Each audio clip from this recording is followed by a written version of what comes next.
दोस्तों मैं गाजीपुर का साधु आईपीएल बाबा आप लोग को दिखा रहे हैं माँ गंगा के किनारे कितना सत्यम शिवम सुंदरम। सुबह का आना और मॉर्निंग का मतलब यहाँ पे ठंडी ठंडी सर्दी सर्दी हवा चल रही है।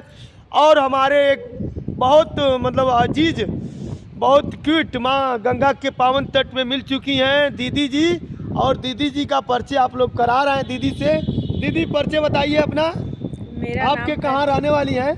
मैं बाराचौर गांव की रहने वाली हूं और जिला गाजीपुर ही है जी और गाजीपुर घाट पर ही आई हूं। गंगा मैया का दर्शन भी करी जी और इन बाबा का भी दर्शन मुझे हुआ और बहुत अच्छा लगा इनसे मिलके। जी बाबा बहुत अच्छे हैं, सबका सपोर्ट करते हैं, मेरा सबका भी साथ कर रहे सबका हैं। विकास। दीदी और आप कहाँ रहती हैं? मतलब बता रही थी कि पश्चिम बंगाल।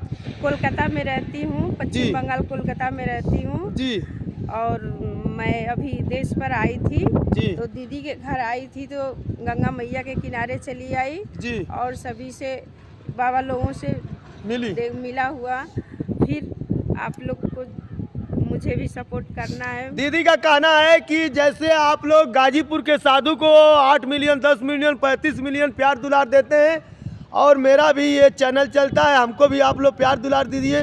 देखिए दोस्त, मैं तो गाजीपुर का साधु माँ गंगा के किनारे पावन तट पे वीडियो बनाता हूँ। दोस्तों दीदी पहुँच चुकी हैं। मैं बहुत भाग्यशाली हूँ कि पश्चिम बंगाल से चल के हमारी दीदी जी आई हैं। ये दीदी का भी आईडी है, आप लोग लाइक शेयर कमेंट करते रहिए। सबका साथ सबका विकास। नमस्कार, बोलिए गंगा मैया की जय।